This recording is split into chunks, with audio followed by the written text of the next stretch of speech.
Hello again, and once again I'm very glad that you've tuned in for this discussion because I think it's going to really help you write this paper.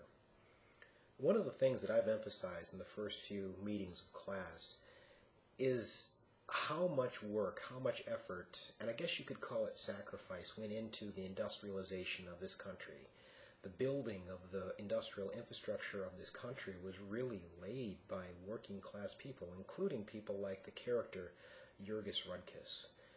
But I think a lot of times we have a tendency to overlook how much of a sacrifice, in other words, how labor-intensive this whole process of industrialization actually was.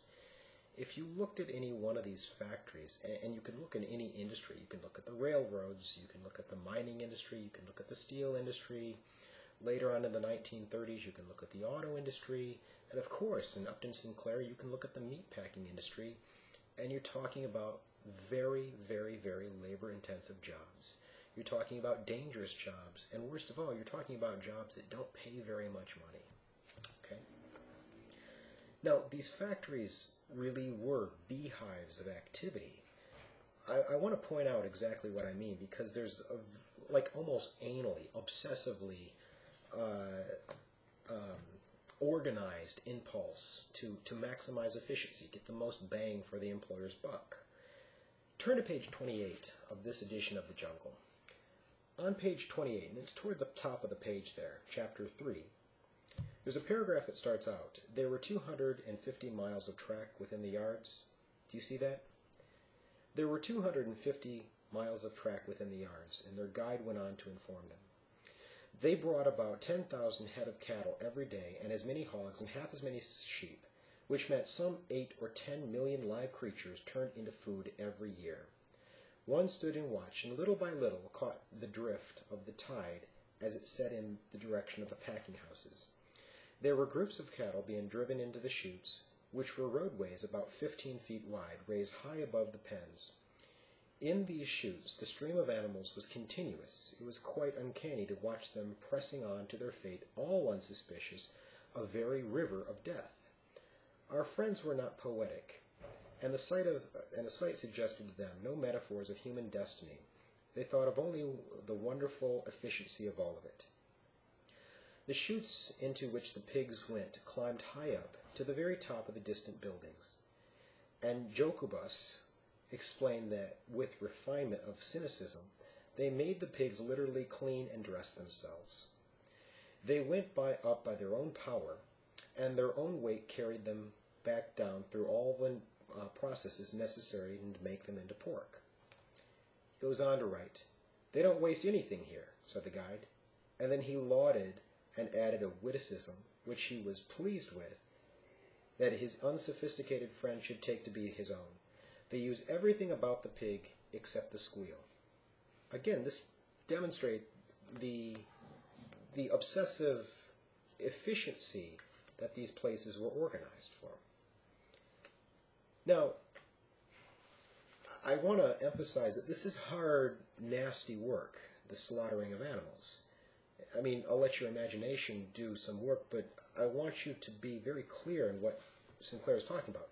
Flip to page 31, which is also in chapter 3. There's a paragraph that starts out, "It was then again strung up by machinery." He's talking about an animal carcass. "It was then again strung up by machinery and set upon another trolley ride, this time passing between two lines of men who sat upon a raised platform, each doing a certain single thing to the carcass as it came to him.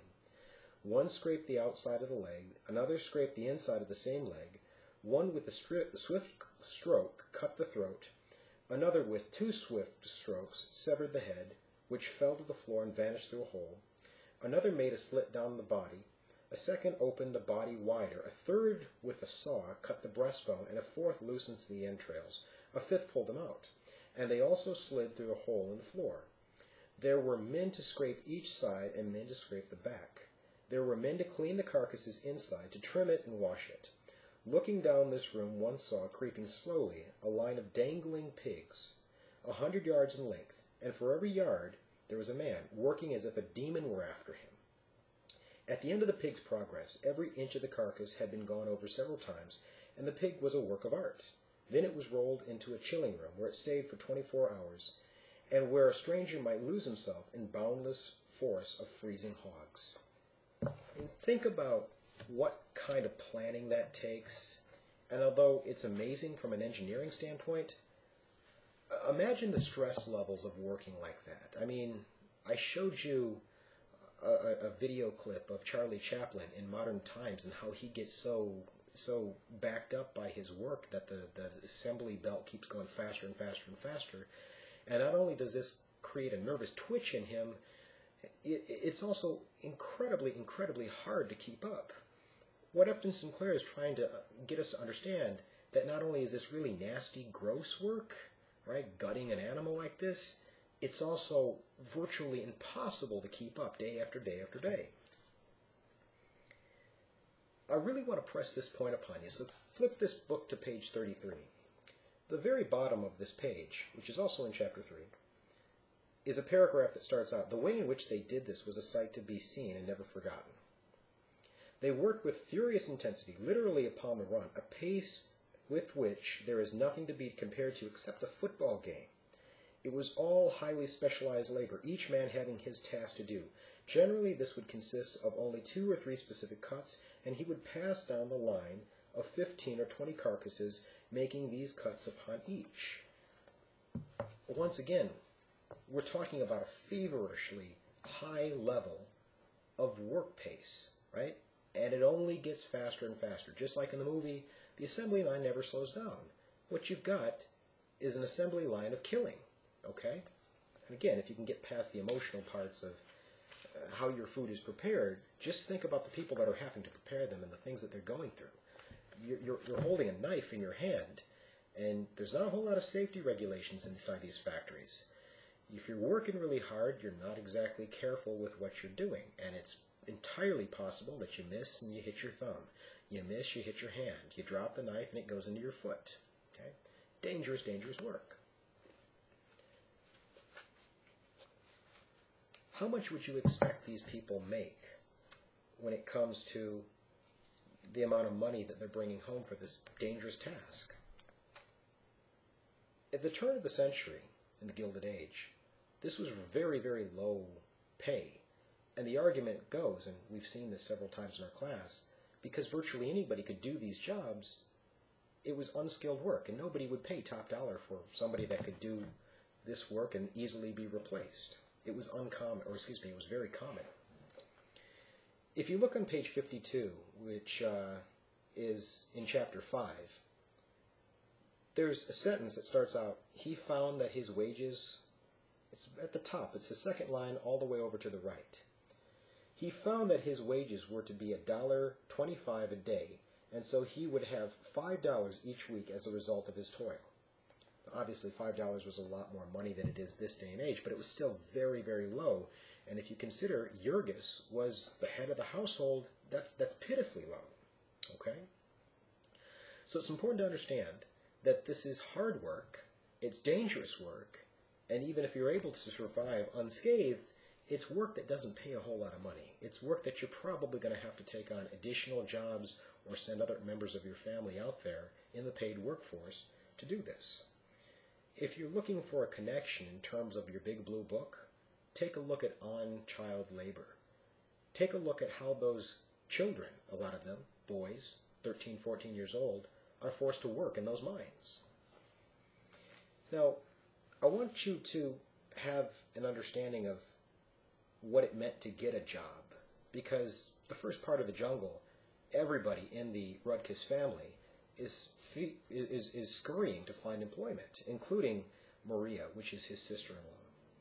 Also on page 52, there's a paragraph that starts out, "This was the experience of Antanas." Do you see that? Look at that second sentence there. "Maria was working for one of the independent packers and was quite beside herself and outrageous with triumph over the sums of money she was making as a painter of cans. She looked and looked and looked and finally got a job as a painter of cans. But one day she walked home with a pale-faced little woman who worked opposite to her, Jadwiga by the name, and Jadwiga told her how she, Maria, had chanced to get her job. She had taken the place of an Irish woman who had been working in that factory ever since anyone could remember, for over 15 years, so she declared. Mary Dennis was her name, and a long time ago she had been seduced, had a little boy. He was a cripple and an epileptic, but still he was the only thing that she had in the world to love, and they had lived in a little room alone somewhere back of Halsted Street. Mary had had consumption, and all day long you might hear her coughing as she worked. Of late she had been going to all the pieces, and when Maria came, the foreman, had suddenly decided to turn her off. In other words, the foreman saw the writing on the wall, that this was a woman, a worker, that was not going to be exceptionally productive because she was becoming sick.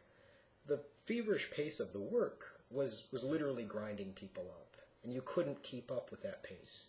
And the second that it became evident that you weren't keeping up with the pace of the work, you were out on the curb. So what had been a great triumph of Maria came at the expense of somebody else. I'm not necessarily saying that she is doing this on purpose or that she was even glad about it, but what I am saying is her gain was somebody else's loss, and that's really an understatement considering this probably destroyed that household. Now, there's one more example that I think is worthwhile when it comes to your understanding of the material here. It's the working conditions. As you know, Jurgis's job is to shovel guts. That's exactly what his job title is. He basically has this big broom, and he shovels all the parts that have fallen out of the animals into this big hole in the factory floor, and it gets churned up, and you get to find out exactly what it's turned into later on in the jungle. At any rate, I want to talk to you about the conditions in which he works. And I don't necessarily mean that it was backbreaking work, although it was. I mean the unsanitary, unsafe conditions in which he works. If you go to page 104 of this copy, in chapter 11, it's toward the bottom of that page. It was in one of these melees. Do you see that paragraph? It's toward the bottom of that page. It was in one of these melees that Jurgis fell into his trap. That is the very word to describe it. It was so cruel and so utterly not to be foreseen. At first he hardly noticed it. It was such a slight accident, simply the leaping out of the way he turned his ankle. If you read a few paragraphs above this, in other words, before this particular time, you understand what happened. There was a bull that had gotten loose on the killing floor, and everybody was running to save their lives. And he tried to get out of the way, and when he did, he stepped into a hole in the factory floor, and when he did that, he turned his ankle really bad and sprained it. Going on, there was a twinge of pain, but Jurgis was used to pain, and he did not coddle himself. When he came to walk home, however, he realized that it was hurting a great deal, and in the morning his ankle was swollen out nearly double its size, and he could not get his foot into his shoe. Still even, he did nothing more than swear a little, and wrapped his foot in old rags, and hobbled to take the car. Now, I'm going to leave a little bit more of this to you when it comes to what happens to Jurgis. But I will point out that he is unable to continue on with this work, that this is dangerous work, and this example of his accident is a clear-cut example of how destructive factory life actually was. What I want to conclude with, the concluding thought for this particular segment, is that there were some very, very clear-cut consequences for losing one's job. Keep in mind, Jurgis is the head of this household. If you flip to page 115 in chapter 12, you find out why it's so critically important that people like him are able to hold on to their work. There's a paragraph that begins, "What happened to a man after any of these things?"